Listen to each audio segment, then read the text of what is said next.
Kui Ameerika Ühendriigid jätkavad Iraanile surve avaldamist, siis Araabia Ühendemiraadid ja Iisrael loovad Lähis-Idas täiesti uue suhete süsteemi ja julgeolekuarhitektuuri.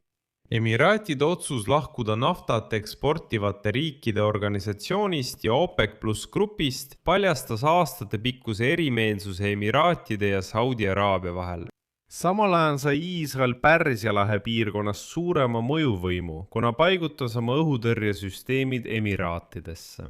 See oli esmakordne nende suhete ajaloos. Samal ajal näib USA presidendile selgelt meeldivat, kuidas uued suhted Lähis-Idas kujunevad. Kuid mis veelgi olulisem, Abu Dhabis öeldi avalikult, et nad tahavad vabaneda teatud Saudi Araabia diktaadist ja võtta piirkonna juhtimine enda kätte. Minu nimi on Aleksei Bitši, arutame seda teemat koos. Aga enne kui alustame, palun tellige see kanal, pange videole like ja kirjutage selle video alla oma kommentaar. Lisaks sellele tellige minu Telegrami kanal Bitchi News. Link sellele on selle video kirjanduses. Seal avaldame operatiivseid uudiseid kohe, kui need ilmuvad. Nii et täna, 1. mail lahkusid Araabia Ühendemiraadid ametlikult 2 kartellist, OPEC-ist ja OPEC plussist. OPEC pluss, mis lõi tugevalt kõikuma nende kartellide sees kehtestatud naftakaubanduse reeglid. Ja nüüd arvavad eksperdid, et Emiraatide otsus läheb kaugemale OPEC-i naftatootmise kvootide vaidlusest, mida Abu Dhabi peab ebaõiglaseks. Nad ütlevad, et asi pole kaugeltki ainult naftas. Kui oleks ainult naftas, näeks see välja hoopis teistsugune. Jutt käib sügavamast lõhest suhetes, kus Abu Dhabi seab esikohale iseseisvuse. Mitte Saudi Araabia järgimine, vaid naftapoliitika kasutamine vahendina, et näidata oma iseseisvust ja vastumeelsust alluda välisele survele. Eksperdid märgivad, et erimeelsused on ületanud poliitika piirid ja puudutavad isiklikke ning strateegilisi suhteid Araabia Ühendemiraatide presidendi Mohammed bin Zaydi ja Saudi Araabia kroonprintsi Mohammed bin Salmani vahel. Ja praegu näeme omamoodi lõhet 2 kõige mõjukama liidri vahel Pärsia lahe piirkonnas. Ja siin on, mida Reuters täna selle kohta kirjutab. Pärsia lahe riikide allikad, kes on kursis Araabia Ühendemiraatide otsustusprotsessidega, nimetasid seda Saudi Araabia juhitud süsteemist strateegilise lõhe kulminatsiooniks. Naftaturu juhtimissüsteemiks, mis on kujunenud aastate pikkuste lahkhelide tõttu Jeemeni ja Sudaani konfliktide, energiatootmise kvootide ja konkurentsi osas. Naftaturu juhtimissüsteem Jeemenis ja Sudaanis ning nad saavad võimaluse otseselt kontrollida oma varutootmisressursside kasutamist. Ja just see määrabki tema domineeriva rolli. Ja Abu Dhabi analüütikud ütlevad, et Emiraatide uus otsustavus on osaliselt tingitud piirkondlikust sõjast ja osaliselt ümberhindamisest. Ja analüütikud. Praegune OPEC meenutab pähe kartelli, kus Abu Dhabi sõnul on see organisatsioon muutunud süsteemiks, mida tegelikult juhivad suurimad tootjad. Asi on selles, et Saudi Araabia ja Venemaa dikteerivad praegu otsuseid kahekesi. Emiraatide otsustavus on osaliselt tingitud ümberhindamisest. Kõik toimub OPEC-i ja OPEC plus kartellide raames, et rahuldada oma huve teiste arvelt ning nad ei kuula kedagi otsuste tegemisel. USA ja Iisraeli sõda Iraani vastu on seda piirkondlikku ebastabiilsust suurendanud. Teheran ründab Pärsia lahe riike, kus asuvad Ameerika sõjaväebaasid ning on sisuliselt sulgenud Hormuzi väina, mis on maailma energiaressursside transpordi võtmearter.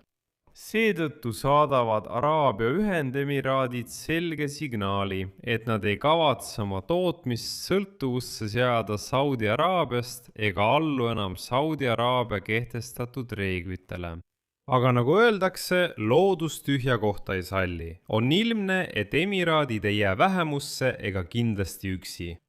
turvalisuse küsimused on nüüd Emiraatide jaoks esiplaanil, eriti alates selle sõja algusest. Ja siin on huvitav moment. Niisiis, Araabia Ühendemiraatide presidendi nõunik Anwar Gargash kritiseeris esmaspäeval avalikult Pärsia lahe liitlasi nende reaktsiooni eest Iraani rünnakutele. Pärast Ameerika-Iisraeli rünnakuid, mis seisnesid peamiselt õhutõrjesüsteemide kasutamises Iraani rakettide ja droonide tõrjumiseks, ja nüüd nimetas Araabia Ühendemiraatide presidendi nõunik sellist vastust ajaloo kõige nõrgemaks. Ta ütleb, et me lihtsalt kaitseme end. Keegi teine ei reageerinud kuidagi. Ta küsib, mis see siis on? Iraan ründab korraga mitut Pärsia lahe riiki, aga kõik, mida need riigid teevad, on lihtsalt nende rakettide ja droonide tõrjumine. Ja ta ütleb, et Araabia Ühendemiraadid ei ole sellega rahul ja siin on kõige tähtsam asi. Abu Dhabis jõuti järeldusele, et nende riigi julgeolek toetub vaid 2 partnerile, kes andsid selles sõjas otsustavat toetust. Need on Iisrael ja Ameerika Ühendriigid. Iisrael tarnis Emiraatidele oma õhutõrjesüsteemid ja isegi sõdureid, kes neid süsteeme teenindavad. See on äärmiselt oluline ja rõhutab Emiraatide poolt aastaid tagasi tehtud strateegilist valikut süvendada sidemeid Washingtoniga ning tugevdada julgeolekupartnerlust Iisraeliga. See muudab viimastel aastatel ka Emiraatide ja Saudi Araabia vaheliste suhete iseloomu. Ja siin märgin ära, et 2011 aasta Araabia kevade ülestõusude ajal. Nii Emiraadid kui ka Saudi Araabia tegutsesid väga tihedas koostöös, piirates islamistlike parteide mõju kasvu, seistes vastu Iraanile ja kujundades koos stabiilset piirkondlikku korda. Kuid selle lähenemise taga peitus fundamentaalne asümmeetria. Saudi Araabia pidas end alati Pärsia lahe loomulikuks jõukeskuseks, samal ajal kui Emiraadid eelistasid paindlikumat võrgustikupõhist mudelit, mis põhines kaubandusel. Sadamate kasutamine, rahandus, kohalik mõju ja nii edasi. Ja nii edasi. Teisisõnu on see mitmekesisem suhete süsteem. Kuid peamine lõhe tekkis muidugi Jeemeni konfliktis, kus hussiidid ja emiraadid seisid vastamisi valitsusvägedega ning ühine relvastatud sekkumine muutus 2 erinevaks kampaaniaks. Nad sekkusid koos, aga siis jagunesid. Riad toetas ühtset riiki, mis vastasid tema huvidele, samal ajal kui Abu Dhabi panustas Lõuna-Jeemeni rühmitustele, et tagada kontroll merealade üle. Erimeelsused puudutasid ka Sudaani. Abu Dhabi ja Riad toetasid seal kodusõjas erinevaid pooli. Lõhe on märgatav ka suhtumises Iisraeli. Araabia Ühendemiraadid olid ühed esimestest, kes astusid normaliseerimise suunas niinimetatud Abrahami lepingute raames, süvendades koostööd julgeoleku ja majanduse vallas. Saudi Araabia hoidub sellest sammust, olles piiratud sisemiste, usuliste ja geopoliitiliste kaalutlustega, mille tõttu tooks ametlik normaliseerimine Ar-Riyadile märksa suuremaid riske. Seetõttu võib nüüd kindlalt öelda, et Emiraatide lahkumine OPEC-ist ei ole seotud ainult naftaga ega pelgalt kvootidega.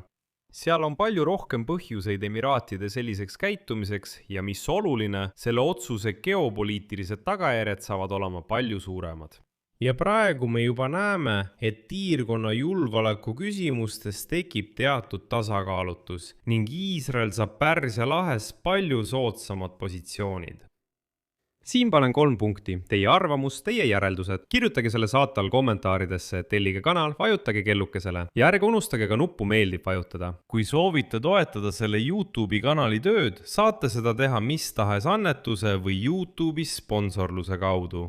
Kõik lingid ja andmed leiate selle video kirjeldusest. Seal on erinevad platvormid, erinevad võimalused, valige endale sobiv variant. Olen tänulik teie toetuse eest, sellega on kõik. Hoolitsege enda eest, kõike head!